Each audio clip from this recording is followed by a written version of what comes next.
Hello everyone, दोस्तों मैं अरुण शर्मा। आप देख रहे हैं द सोच। दोस्तों वीडियो में बात करने वाले हैं हाथरस कांड के बारे में कि हाथरस के कांड हुए को भी काफी टाइम हो गया, पर सरकार और यूपी सरकार की बात करें तो वो उसमें सबसे फेल सरकार साबित हुई है। 121 लोगों की जान के बावजूद भी सरकार ने खोखली कार्रवाई की और अब तक बाबा पे कोई एफआईआर नहीं कटी। दोस्तों अगर आप चैनल पहली बार है, जुड़ सकते हैं, सारी वीडियो को देख। दोस्तों बात करते हैं हाथरस जैसे बर्बर कांड के बारे में कि इस पे भी राजनीति जमकर हुई।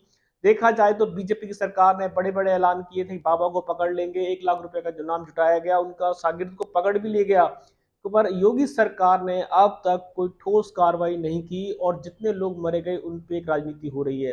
विपक्ष ने भी देखा जाए तो राजनीति करते नजर आए। राहुल गांधी हो, अखिलेश यादव हो, मायावती हो, किसी ने भी बाबा के खिलाफ आवाज नहीं उठाई क्योंकि सबको पता है कि उपचुनाव का टाइम नजदीक है। बाबा पे सवाल करने से वोट बैंक का खतरा हो सकता है। अगर ऐसी राजनीति रहेगी तो उन लोगों की जान का क्या जो लोग अपनी जान गंवा बैठे। पुलिस कार्रवाई की बात करें, पुलिस में आनन फानन में एक दो को पकड़ लिया, उसके बावजूद पुलिस ने लंबे लंबे दावे किए और बाबा का नाम एफआईआर में नहीं आया। बाबा के अब तक कोई जांच तलब के लिए कोई कमेटी नहीं बिठाई गई, बाबा से कोई सवाल नहीं किए गए।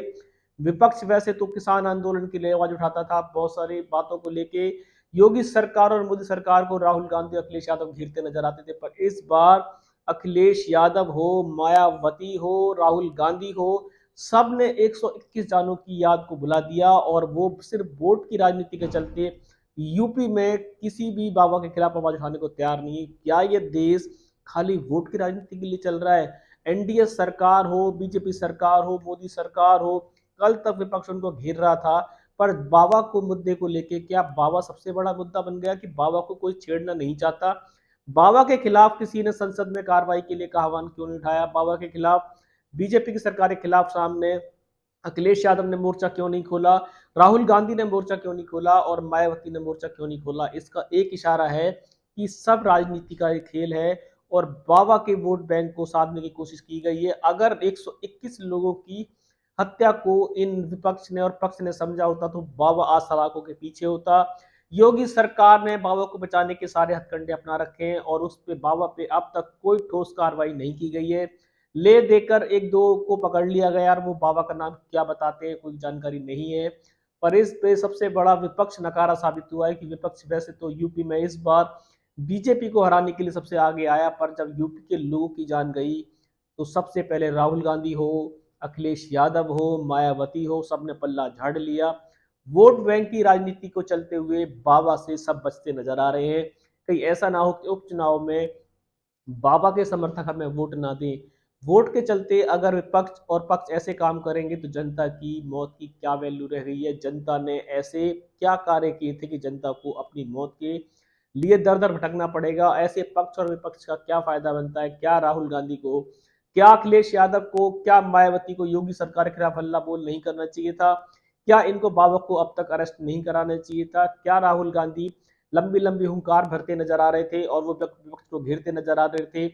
जहां मिलना था वहां वो मिले नहीं, जहां वो पहुंचना था वो हाथरस में मिल के उन्होंने योगी सरकार को घेरने की कोशिश नहीं की। लोको पायलट ओको पायलट से मिलते नजर आ रहे हैं। जहां उनको बाबा को पकड़वाने के लिए हल्ला बोल करना चाहिए था वहां विपक्ष इस बार धराशायी साबित हुआ है, चाहे अखिलेश यादव हो। अगर अखिलेश यादव और मायावती और राहुल गांधी ये सोच रहे हैं कि हम बाबा के खिलाफ बयान नहीं देंगे तो शायद हमारी सीटें निकल आ जाए, ये इनको इस बार इलेक्शन में समझ में आ जाएगा।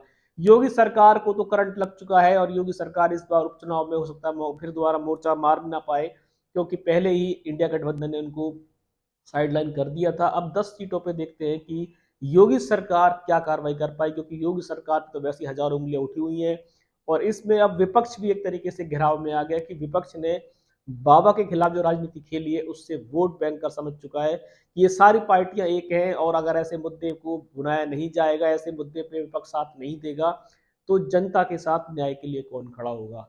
बाबा को बचाने के लिए यूपी सरकार ने जितनी बड़ी पहल की थी उससे ज्यादा साथ देखा जाए तो अखिलेश यादव ने दिया है, राहुल गांधी ने दिया है और मायावती ने दिया है कि वो एक तरीके से बाबा के खिलाफ चुप्पी साध के बैठी है। सबको पता है कि बाबा के सत्संग में ये भगदड़ कांड हुआ था, तो बाबा को अब तक बुलाया क्यों नहीं गया? बाबा का नाम चार्जशीट में क्यों नहीं डाला गया?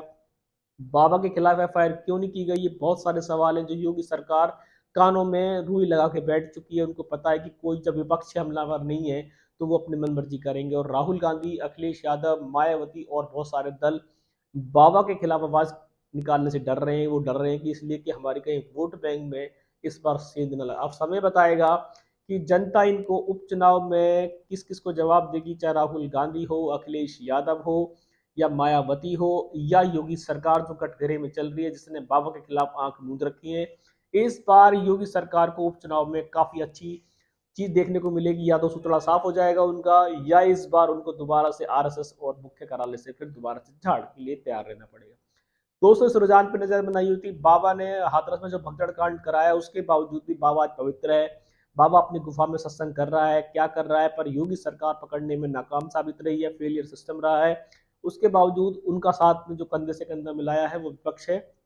उस विपक्ष ने वोट बैंक की राजनीति के चलते उनके खिलाफ कोई आवाज नहीं निकाली है, चाहे वो बड़े बड़े बोल वाले राहुल गांधी हो, अखिलेश यादव हो जो गरीबों के मसीहा बनते हैं, मायावती हो। सब मसीहा वोट बैंक के लिए चुप करके बैठे। अब देखते हो कि इन मसीहाओं का इस वोट बैंक के चलते जनता क्या जवाब देगी। जो रुझान पे कोई नया अपडेट मिलेगा समय से पहले बताएंगे। अगर आप चैनल पहली बार हैं, जुड़ सकते हैं, सारी वीडियो को देख। दोस्तों, मैं अरुण शर्मा मिलूंगा नई सोच के साथ। अपना ध्यान रखें। नमस्कार।